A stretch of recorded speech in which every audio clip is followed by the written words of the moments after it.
All right, hello watch fam and welcome back to the channel. This is Jimmy from Jimmy Time and I am super excited to talk to you about this one. But before we get started, a quick wrist check. I am wearing my Oak and Oscar Atwood chronograph. This was released about 6 months ago. I have the blue variant and this is slowly becoming one of my favorite chronographs. I'll get you a closer look at that. Enough about that, because that is not what you clicked on this video for.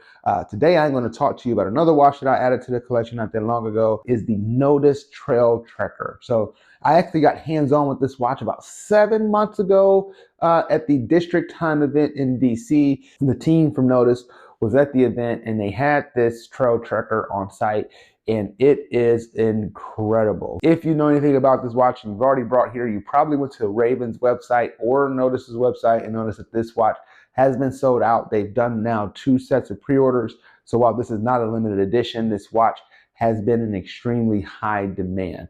I think the best description that I could come up with was, it was like Bamford and Rolex made a upgraded Explorer. And I couldn't unsee it at first, but as I spent more and more time with it, there's definitely a lot of characteristics that make that assertion a little bit unfair, as this watch stands all on its own. So why don't we dive into the specifications and just a few of my thoughts on the watch. So again, when I first looked at the watch, like I said, gave me this impression of like a Bamford style Rolex.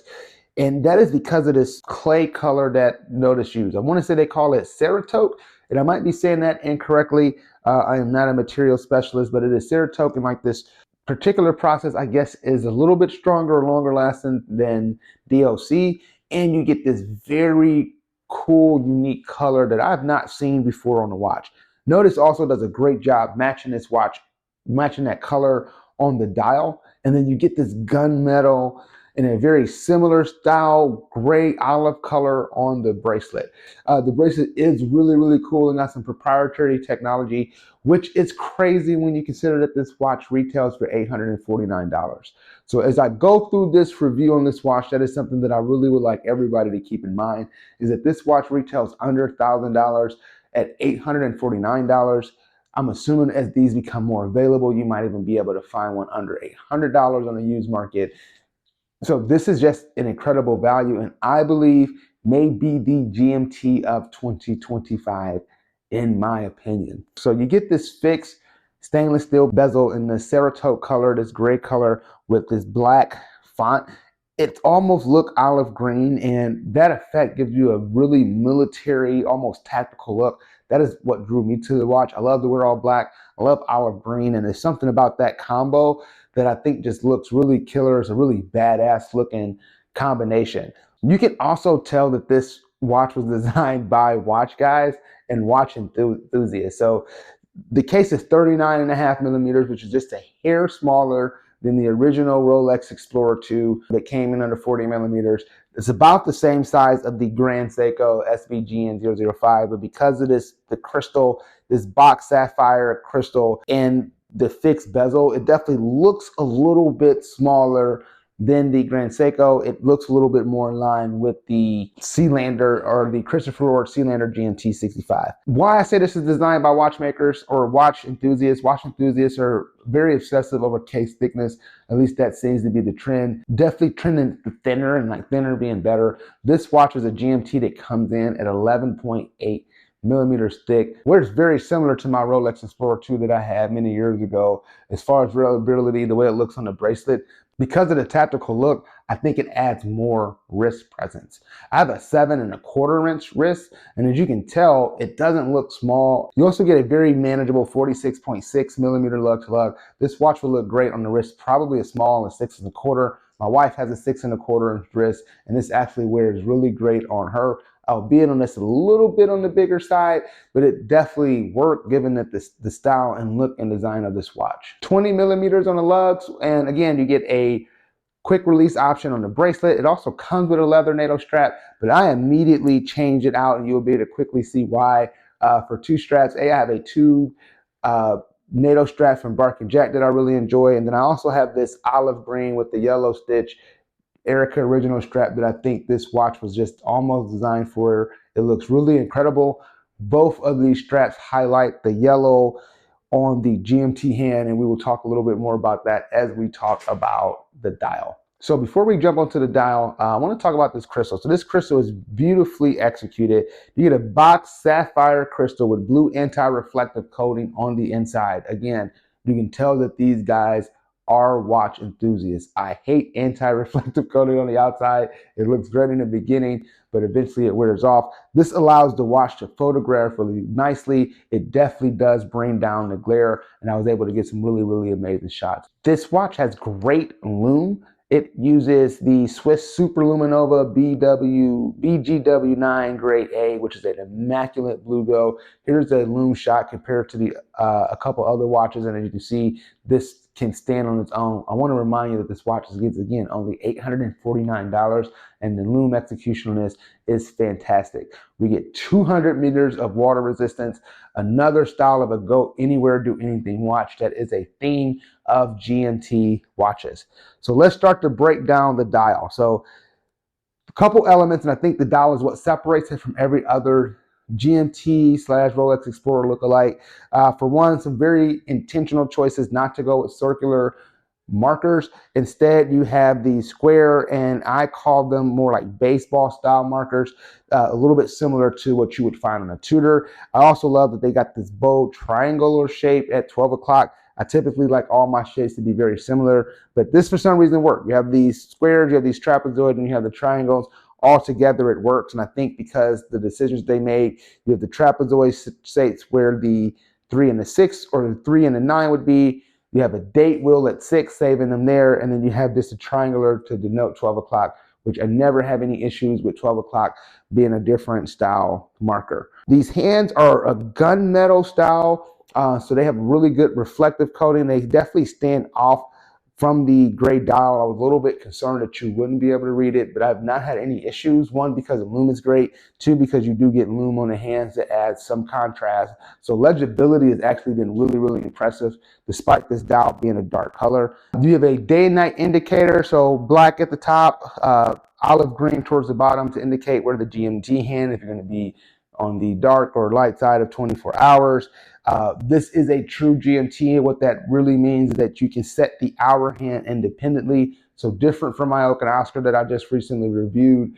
This one you would actually set, if you were traveling, you would set your GMT hand and go forward or backwards. You can advance the date, forward or backwards, and your GMT hand will actually stay on your home time. So that is how you would quickly change the time zone. So they call this a traveler GMT versus where the Myota Oscar is a caller GMT where you can track multiple time zones. They're both GMTs. I think we make it really complicated, but there is a slight difference. So I do think it's important to call it out. I do prefer this style where you can set the hour hand independently and the GMT hand sets with the is your local time. Some people like the ability to set the GMT hand independently. It really just kind of depends on you. And then under 12 o'clock, you can get Nodus TrailTrekker with the logo, and then above 6 o'clock above the date wheel, you're going to get the Raven logo. This is probably the best co-branding I've done. I almost didn't realize this was a Raven watch unless you know Raven watches, and I thought the logo was just really cool. I thought it was just part of the whole military vibe.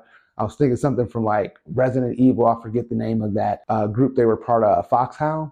Maybe not. Anyway, long story short, I just thought it was really cool. Then I remember that this was a collab and it was part of Raven watches, and that is the Raven logo. So this is just a really well done collaboration. It doesn't take away and it's not too much branding.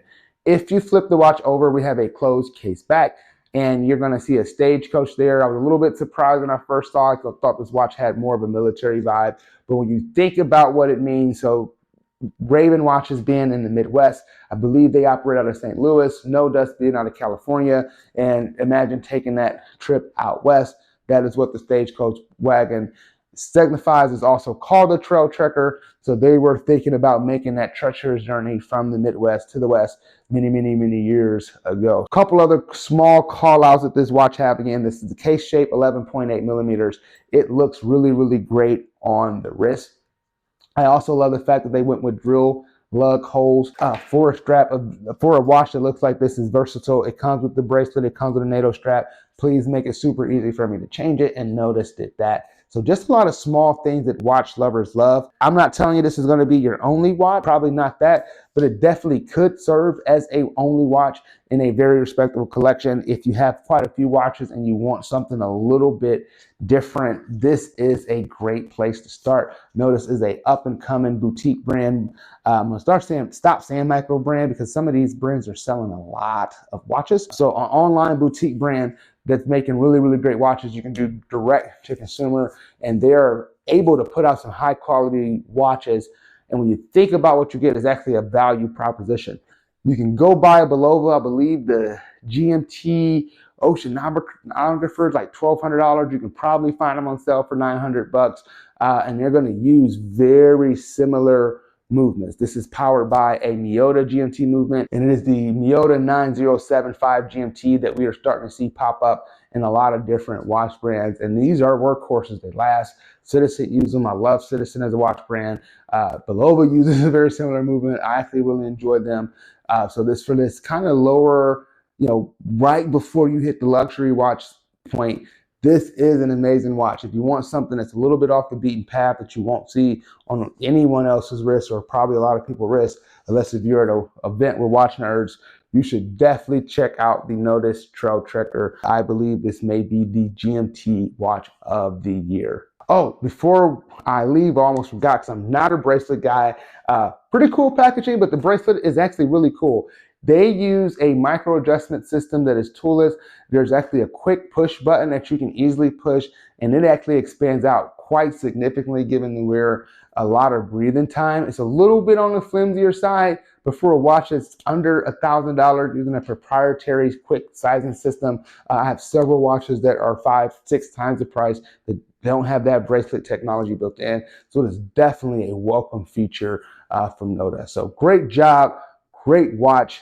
This is just, again, my favorite GMT watch of the year. So that is all, folks. Thank you again for clicking on another video. Check out the Nodus TrailTrekker. If you have not done so already, please like and subscribe to the channel. This channel has over 1,600 subscribers and still growing, so I'm extremely humbled by that. If you've not done so, again, follow me on Instagram at JWillStudios, and I will see you all soon.